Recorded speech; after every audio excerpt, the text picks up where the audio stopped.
So here we are at the main Trello screen, and there's plenty to cover in Trello. So what we're going to do in this video is just focus on the basics of boards, lists, and cards. Other things we can talk about in separate videos. So let's talk about how you create a board. And the board is the basic construct for how you work within Trello. And so let's first create a board, and then I'll just show you what a board looks like. And then I want to give you an example of what it's like to work with a board. And I've got a board that I've already created that will help us in taking a look at how we can leverage Trello. But just to create a board, all you have to do is go up to My Boards, click on New Board, and then you can type in the name of whatever the board is called. You'll see some items for organization and privacy settings. We'll go over that in another video, but for now, let's just create a new board. Once the board's created, you'll see that there are what's called lists. There's a to-do, doing, and done list. And each of those can be modified. We can add new ones. We can remove these lists. This is just what Trello creates by default. And the idea is that within these lists, you have individual cards. And the cards are components of lists and cards are both within a board. On the right-hand side, you can see we have access to the members of the board, a bunch of board settings, options, filtering. We can add additional lists. You can see all the activity of the board in the bottom right. And in the upper left-hand corner, we can see that we have a number of other settings. We'll take a look at that in another video. And then there's a search bar up on the top. So lots of things that we can do within this board. But let's start diving into a board that I already created. And for the example today, what I want to do is work with a board called Birthday Party. So we're going to go ahead and use Trello to help us with a birthday party that we need to plan. So the first thing I want to do is have us working with cards. And like I said, cards are really the basic elements, the building blocks of using Trello. And let's talk about all the things that you can do with cards. So here you can see that I've got 4 different types of cards, all related to activities that deal with the birthday party. And for some of these items, I might have particular things that I need to do within each card. And so let me give you an example of adding a card. And then also I'm going to add what's called a checklist to it. So to add a card, I just click on Add a Card, and then I'll say Select Restaurant. And we've got our card and we're ready to go. So one of the things that I want to do is I want to add some items into this card. So if I click on it, you'll see that the properties of the card appear.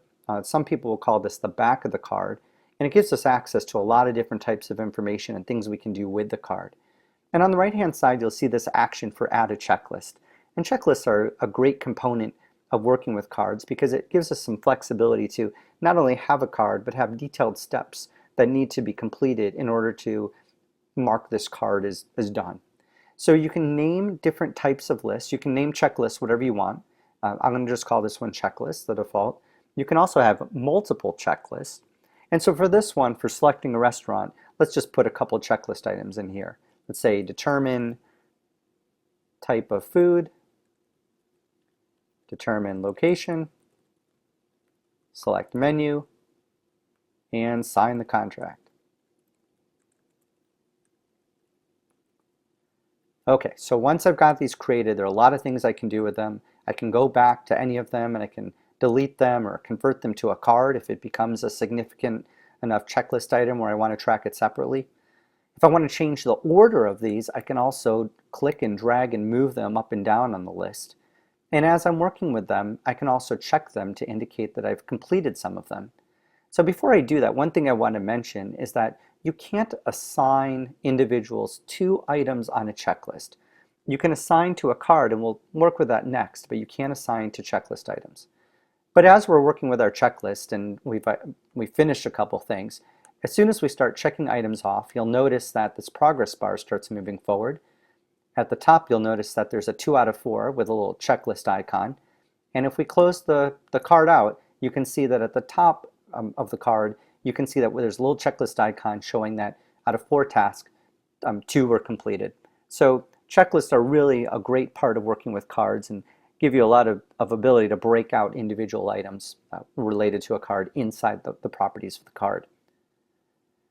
Next thing I want to take a look at with you is how to add members. And so you might find, like in this example, maybe I need some help planning this birthday party. And so I want to add a member. And I've got someone who's a friend of mine, and his name's Jimi Hendrix. And so I typed in his name and he now appears here as a member on my particular board. And so adding a member is a very simple process, and you just click through add members and you can add people in. And once you've added members, you can then go through the process of assigning those members to the individual cards. So let's do that now. So let's take Jimmy and assign him the select date for party card, sending the invites, tipping the staff. And then maybe as the info share account that I have, I'll assign myself to selecting the date for the party. Maybe that's something I'll do with him, and I'll be responsible for also working on thank you notes, and then maybe I'll be the one responsible for selecting a restaurant. So that's assignments. Assignments are very simple and very easy to do. One of the things I want to show you related to assignments in some degree is the topic of subscriptions. And subscriptions are a way that you can keep up to date related to the activities of a card. And when you assign yourself to a card, one of the things that you'll notice that with all the ones where I'm assigned is that there's a small, like an eyeball, like an eye. And what the eye means is that I'm watching the card, or Trello's watching the card for me because I'm subscribed to it. And so anytime that you assign yourself to a card, you automatically are subscribed to that card. And so if I click and look at the back of the card, you can see that subscribed shows as a check mark. So that if you want to, for all the items where you assign yourself, you automatically subscribe yourself. You can unsubscribe yourself, it's just that you're automatically subscribed. And you can also subscribe to other cards that you are not actively working on where you own that card. So for sending invites, maybe I want to subscribe to the one that Jimmy's working on. All I have to do is go into subscribe, check that, and now I'm subscribed to the card that Jimmy's responsible for. You can also subscribe to individual lists. So if I go to the top of the list and I click on the drop down, I can click on subscribe, and you'll see that an eye appears up here. And then you can also subscribe at the board level. So if I click on birthday party, I can click on subscribe, and you'll see that there's a small subscribe appears at the top. So that's subscriptions. The next thing we'll do is talk about card descriptions. So any card that you have can have a short description associated with it. So let's take a look at this one particular card for selecting date for party, and then we'll click at edit the card description, and let's just put in something really basic and just say activity related to picking a date. Pretty obvious, but let's just put that in there for the example. And then you can see that there's a small pencil or pen, and it shows that the card has a description. And even at the top of the card, you can see that that same icon now appears. So you can't see the details of it from the top level, and that some people have said that that would be a nice feature to have. But at least you know that the card has a description and you can drill into the details of it. Next thing we'll take a look at are due dates, and it's possible to assign a due date to an individual card. And so let's say that we want to have a due date for this particular select date for a party card. So if we click inside it, you'll see that there's an option on the right here for due date. All I have to do is click on that, find the date that I want, let's say February 28th, click on save, and you can see that not only does the date appear here, but if I close the card, the date now appears at the top of the card. And the way the dates work is that as you get closer to the date, if you're within 24 hours of the due date, that February 28th will turn yellow, and if you've extended into where it's due, it'll turn red. So there's some really good color visuals. One of the things that we didn't take a look at before as we're talking about colored visuals is with the checklist. If you've completed all of the items related to a checklist, you'll see that it turns green. And so now we can visually see that all of our checklist items have been completed. So that's how due dates work. Next, let's take a look at activities. So any card, and let's open up Select Restaurant, any card you'll see that it has an activity section at the bottom of the card. And activities are designed to help you track all the activity, the specific activity that's occurred with a card. And so here you can see all the details that 6 minutes ago I added this card to the to-do and added a checklist, and then here you can see that info share completed a number of items, and it's just kind of like a blow-by-blow list of everything that's happened with that card. So really helpful reference point. Let's take a look at another card. If we take a look at select date for the party, you can see here that I did some things like I added Jimmy, and it's just really helpful to have all that activity in there. You can kind of see a running history.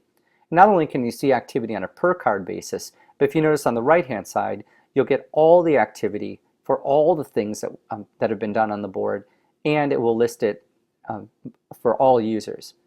There's also the ability to look at activity on a per user basis. So if you click on any member, you can look at View Members Board activity, and you can see all the activity of that particular member. So in my case, because I have a lot of history, you can see all the activity that I've had related to all the cards in the board. Next thing we'll look at are comments, and comments are a really helpful way to make notes for yourself in a particular card. So let's go back to our Select Date for Party card, and in the activity section, maybe I'll put an activity or just a quick comment here of having a hard time picking a date. And so now that becomes a note, which is part of the activity log. So comments are part of the activity of a particular card.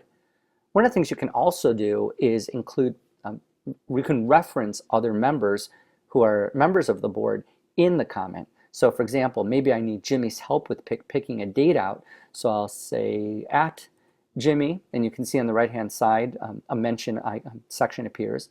Say at Jimmy, need your help. And I'll click comment. And you can see that Jimmy's referenced here. And based on Jimmy's notifications, he may receive an email. He may go into Trello and see a small red notification icon. But he'll in some way be alerted with his notification settings and his interactions with Trello that he's been referenced as part of that card. And that's comments. Next thing we'll take a look at is a concept called labeling. And labels are a method for tagging cards with a particular color. And so to access the labels, and labels are on a per board basis, you click on the name of the board in the upper left-hand corner and go down to labels.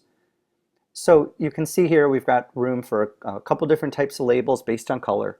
And the way that I'm going to use labels in this case is that if you think about the party, there's three parts to it. There's the part of the party, the planning, the actual day of, and the post-party activities. So let's put in three labels, one for planning, day of party, and post-party. Save that. And now what we can do with each of our cards is that we can assign the label to it. So Select Date for Party, let's open that card up. We'll click on Edit Labels, and we can indicate planning there. Let's go into Send Invites, that's also planning. Tipping the staff is going to be something that's a day of a party. And so while I'm just tagging one item or one label per card, you don't have to do just one label. You can do multiple labels. So that's it's pretty flexible in terms of how many labels you want to use. I mean, there is a fixed amount of labels, but you can apply as many labels as you want to the cards. And then selecting the restaurant, that is a planning component. And so now you can see we have these color-coded labels associated with our cards. And it's very flexible, and labels are very handy. Of course, you know, one of the things that you might notice is that you might say to yourself, you see the color green, and you might say, what was that color for again? And so there are lots of easy ways to reference what the labels are, but you can't see from a top level what that label is. You'd either have to drill into the details and take a look at what green represents, or you'd have to go back into labels and remind yourself what each of those colors mean. But anyway, it's just a handy way to be able to look at cards and to color code and classify them. Next thing to take a look at is the ability to add attachments. So with any card, if you click on it, you'll see on the right-hand side there's the ability to attach a file. And files can be attached from your computer, Google Drive, or Dropbox. You know, the options in this area can expand and change over time as Trello adds more options.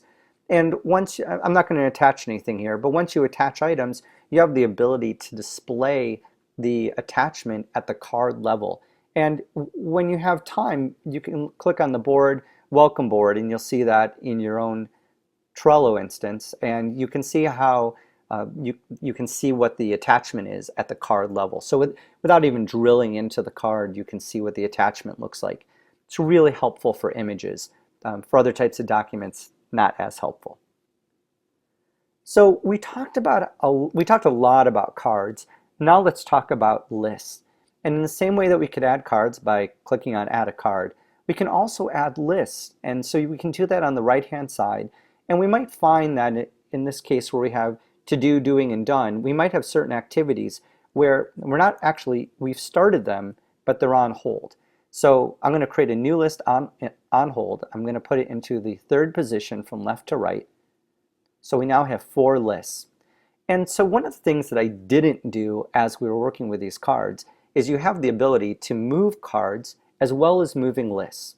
So in this case, there's this item of selecting the restaurant. We did a lot of tasks related to that. We can click and drag and move that over to done. And then as we're working on items, because we know that we were working on selecting a date for the party, we can move that to doing. And we knew that when we were working on this card, we were having some problems and having a hard time picking a date.